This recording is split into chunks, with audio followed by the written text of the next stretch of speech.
ఒకే ఒక్క గంట కేవలం 60 నిమిషాల వ్యవధిలో 2 వేరు ఫ్యామిలీస్లో ఒక నరకరూప రాక్షసుడు మృత్యు తాండవం చేశాడు. కట్టుకున్న భార్య బిడ్డల్ని వదలలేదు. తన కామవాంఛకి అడ్డు వచ్చిన ఆ అమాయకమైన ఆడపిల్ల కుటుంబాన్ని కూడా వదలలేదు.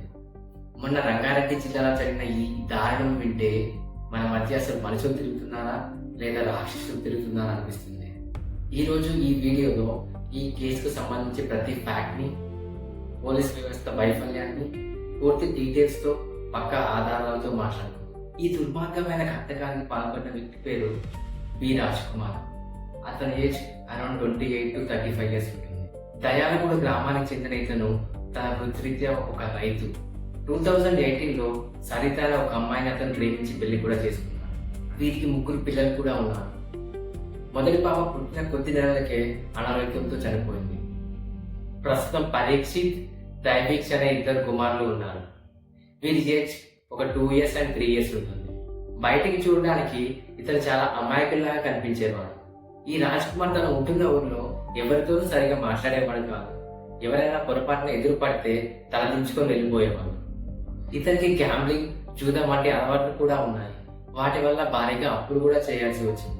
ఇతని మెంటల్ కండిషన్ బాగాలేదని గతంలో 2 to 3 times కౌన్సిలింగ్ కూడా ఇచ్చారు. అతను ఊర్లో ఎవరితో సరిగ్గా మాట్లాడకపోవడం వల్ల అసలు ఇతని మైండ్ లో ఏం రన్ అవుతుందో ఎవరు గెస్ చేయలేకపోయారు. ఎగ్జాక్ట్లీ 1 year బ్యాక్ ఈ మైనర్ బాలిక ఫాదర్ చనిపోయాడు.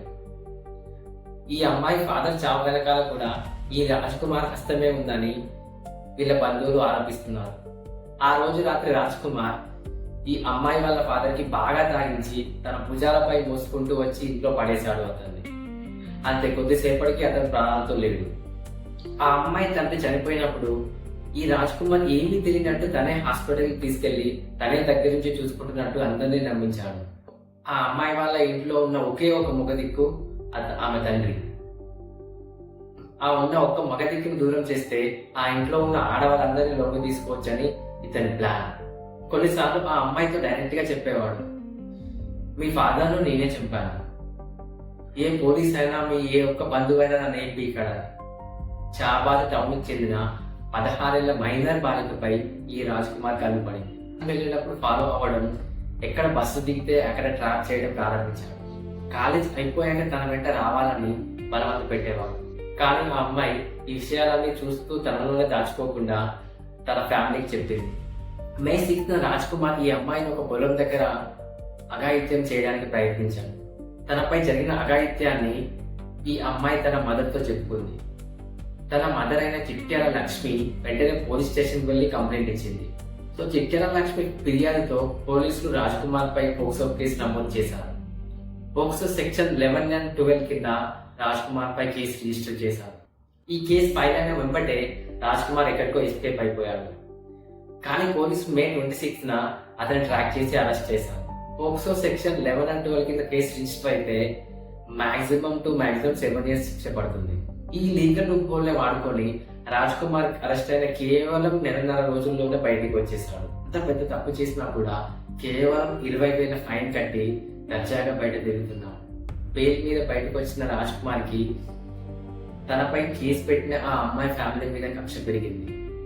ఆ అమ్మాయి ఇంటి చుట్టూ రెక్కీ చేయడం స్టార్ట్ చేశాడు. రాజ్ కుమార్ వాళ్ళ ఇంటి చుట్టూ తిరగడం గమనించిన ఆ అమ్మాయి వాళ్ళ ఫ్యామిలీ పోలీస్ స్టేషన్ కి వెళ్ళి, వాడు మమ్మల్ని చంపేసేలాగా ఉన్నాడు, మీరు ఏదో ఒకటి చేయండి అని వాళ్ళకు విన్నపించుకుంది. కానీ పోలీసులు వాడు కేవలం ఒక చిన్న దొంగ మాత్రమే, వాడు మిమ్మల్ని ఏం చేయడం చెప్పి పంపించేశారు. SI Ramesh and CI Kantha Reddy బాధితుల ప్రాణాలు రక్షించడంలో పూర్తిగా విఫలమైపోయారు. వాడు కేవలం ఒక చిన్న దొంగ మాత్రమే, వాడు మిమ్మల్ని ఏం చేయడు అని చెప్పినట్టు బాధితుల బంధువులు చెప్తున్నారు.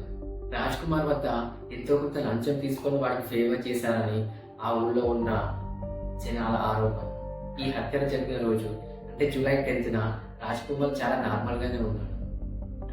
ఆ రోజు ఊళ్ళో ఎవరో ఒకరి దగ్గర ఒక 500 అప్పు తీసుకొని వాళ్ళ 2 కొడుకులకి హెయిర్ కటింగ్ చేయించి మధ్యాహ్నం బిర్యానీ కూడా తినిపించాడు. లోపల ఎంత దారుణమైన ప్లాన్ పెట్టుకొని బయటికి ఎంత నార్మల్ గా కనిపించాడు చూడండి. మామూలుగా విలేజ్లలో రాత్రి 9 గంటల కల్లా అందరూ ఫోన్ చేసి పడుకుండిపోతాం.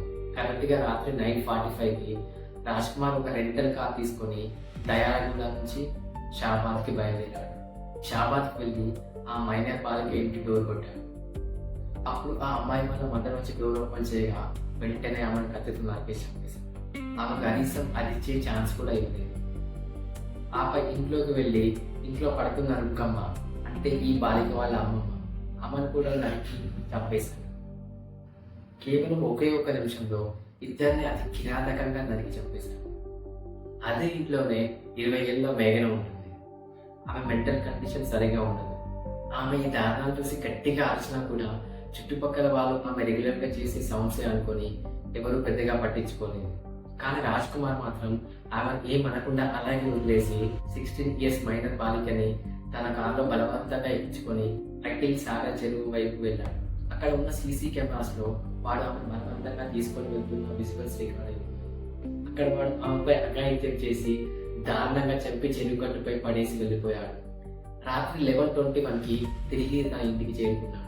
ఆ రాత్రి వాళ్ళ ఇంట్లో ఏసీ, కూలర్, ఫ్యాన్ ఇలా అన్నీ నడుస్తున్నాయి కాబట్టి లోపల ఏం జరుగుతుందో ఆ సౌండ్స్ బయటకు వినిపించే ఛాన్స్ లేదు. 11:27 వరకు అంటే కేవలం 6 నిమిషాల్లో తన భార్య అయిన సరితను అండ్ తన 2 పిల్లల్ని దారుణంగా నరికి చంపేశాడు. అసలు వాడికి మనసు ఎలా ఒప్పింది? ఇంత చిన్న పిల్లల్ని ఎలా చంపాలనిపించింది?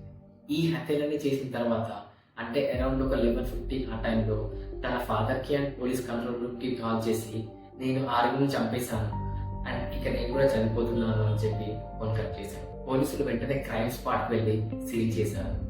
అండ్ అలాగే అఖిల్ సాగర్ చెరువు దగ్గర స్నిఫర్ డాగ్స్ తో వెతకడం స్టార్ట్ చేశారు. ఆ డెడ్ బాడీస్ ని హైదరాబాద్ లో ఉన్న ఉస్మానియా హాస్పిటల్ కి పోస్ట్ మార్టం కోసం పంపించారు. బాధితుల హెచ్చరికలను నిర్లక్ష్యం చేసినందుకు ఎస్ఐ రమేష్ ను సస్పెండ్ చేశారు. రాజ్ కుమార్ కోసం 10 పోలీస్ టీమ్స్ వెతుకుతున్నాయి. అతని పైన 2 లక్షల రివార్డ్ కూడా అనౌన్స్ చేశారు. ఒక సైకో ఆలోచన, పోలీసుల నిర్లక్ష్యం ఈ రెండు కలిసి 2 కుటుంబాలను నాశనం చేసేసారు. ఈ ఘటనపై మీ అభిప్రాయం ఏంటో కింద కామెంట్ సెక్షన్ లో చెప్పండి. Stay safe, stay alert.